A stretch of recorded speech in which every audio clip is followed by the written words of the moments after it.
In close with the butt of the club down to the shoes. In close, butt of the club down to shoes. Easy. Okay, here we go. Elbows together as we do that. That was my best swing of the week right there. Okay. I'm going to go with your thoughts, okay?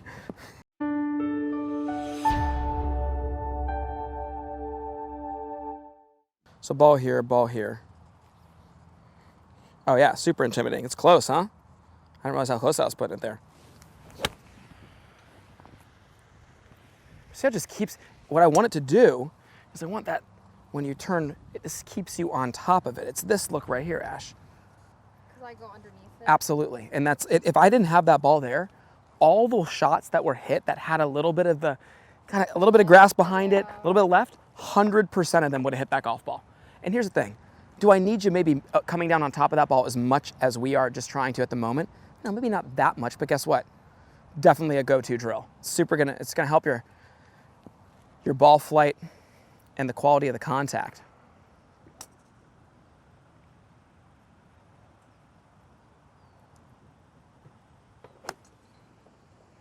And that's why when you look up at it though, the spin on the golf ball is spinning straighter now, because that's what you're just basically getting, you know, the club face is more square. You're not getting in low to the ground behind it, which is on the inside path, and then around that ball. It's getting a more direct angle down on top of it.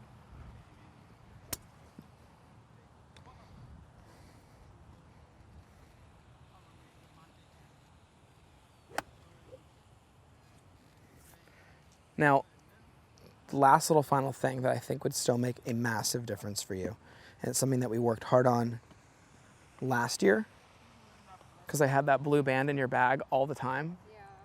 Yeah. That like was gold for you, because even though you're better with the elbow, keeping those arms together a little bit more would make it so much easier to get him back in front of you on the way through.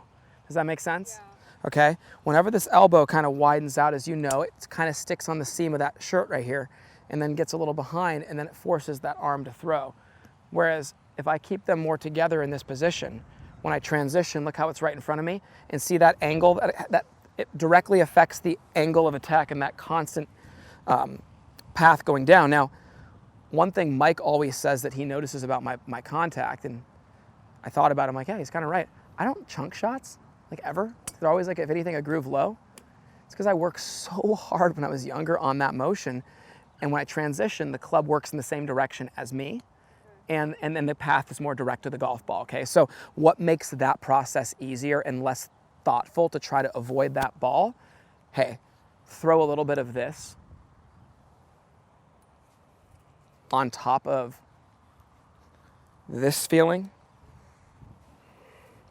and I promise you it's gonna be money, okay? So let's go slow, okay? Let's go real slow. We have in close with the butt of the club down to the shoes. In close, butt of the club down to shoes. Easy. Okay, here we go. Elbows together as we do that. That was my best swing of the week right there. Okay. I'm gonna go with your thoughts, okay? Why not? It's one of the best swings out there. And hey, what's cool is, so, you know, my rule with this is like an 8-iron down, you can put the golf ball, you know, about 8 inches behind the golf ball, and then on the inside heel, like just like right there is good for that club. But then you get up to like a 6-iron, you start moving up, you want to keep sliding that ball behind it like a couple inches back. Give yourself a little more freedom there.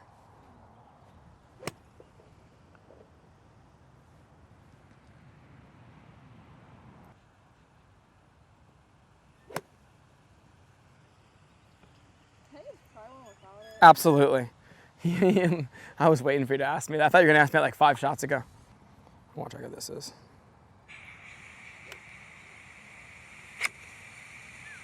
Flow. That's what you call that.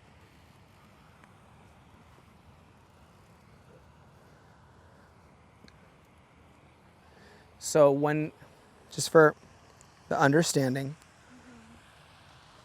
when the club sets in front of your hands, Yeah. and the hand path is correct, you can turn back to the golf ball and not have the club stuck behind you, Okay. and not have to drop your hands back on the right plane. Okay? And that's key.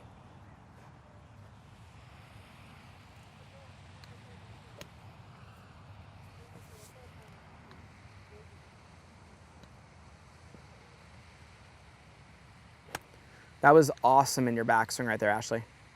Like your takeaway was perfect. Okay. It was like perfect. Does it just feel like a little more, just like, Yeah. just more set up a little bit? Mm-hmm. That was way, way better right there.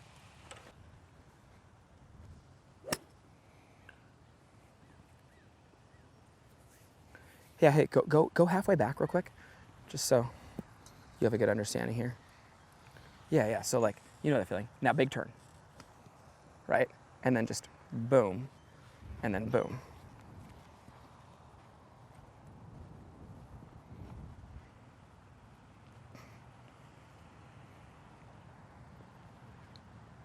Hey, and by the way, have you ever seen your swing from the face-on view like the same, like that? Sometimes it gets that little bit of like, Yeah. you know what I mean? You know what that comes from? Watch what happens to my arms when I do this.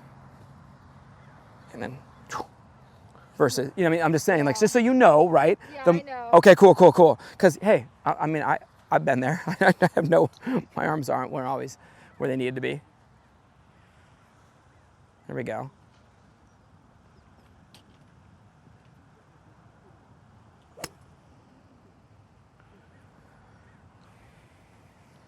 They chose that because they want those ASU girls. I really do. But they wouldn't have picked that sport. Ooh, best swing of the day right there. I don't know how I get this sliced right, like kind of thing. Oh yeah, you know what that is though? Here's the thing. That happens sometimes with that drill when the person gets the body going and they just leave their arms behind. Okay. They don't have it all just going right through together and slinging through. Does that make sense? Yeah. Yeah, that's a common one sometimes. Just trying to avoid that, and then all of a sudden we lean into it.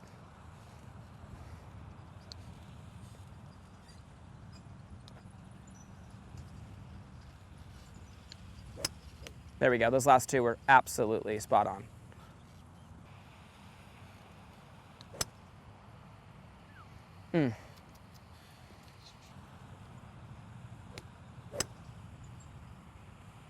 Do you hit a 6 hybrid closer to the hole than you do a 6 iron? Yeah. You do? That's awesome. Close right there. I don't mind that miss though. That's the one you want to hit if there is a miss. Okay. Yeah, you don't want to see the left one. You don't want to see the weak right one. Solid pin high, just a hair right, not bad. Your contact got a lot better though. Would you notice that? When you started doing that, your ball flight definitely went down a little bit. I wasn't hitting it behind. Exactly.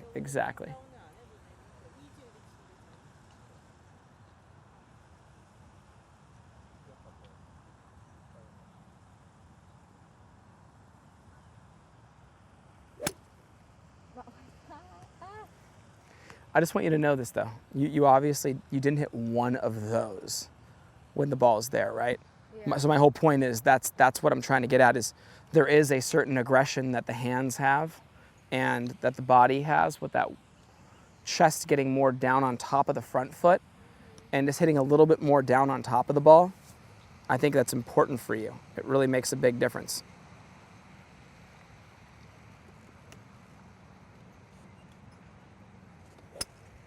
Kind of like that.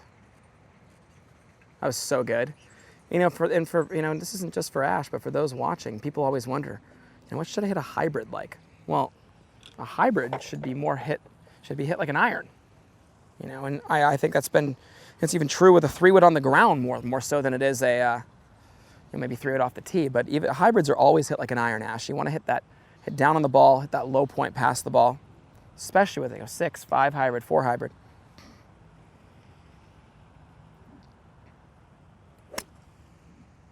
Beautiful.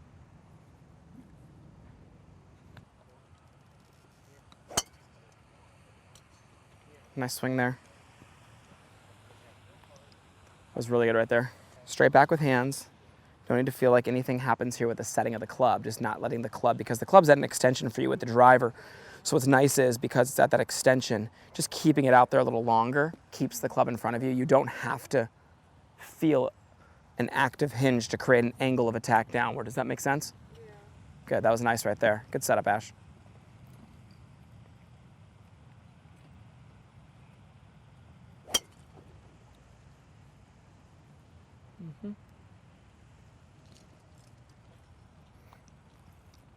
That driver, good thought for that driver is just turn that.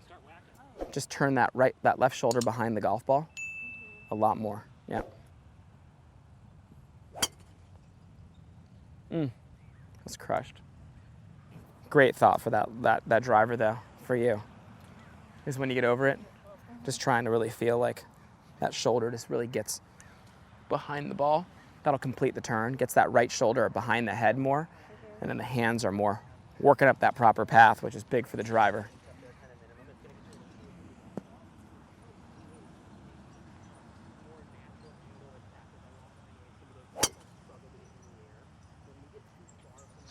It's ripped. Thank you guys so much for watching our video. Any questions or comments you have, please leave them below. Also, click the link below to pick up 3 free videos. We appreciate you guys. Enjoy our channel.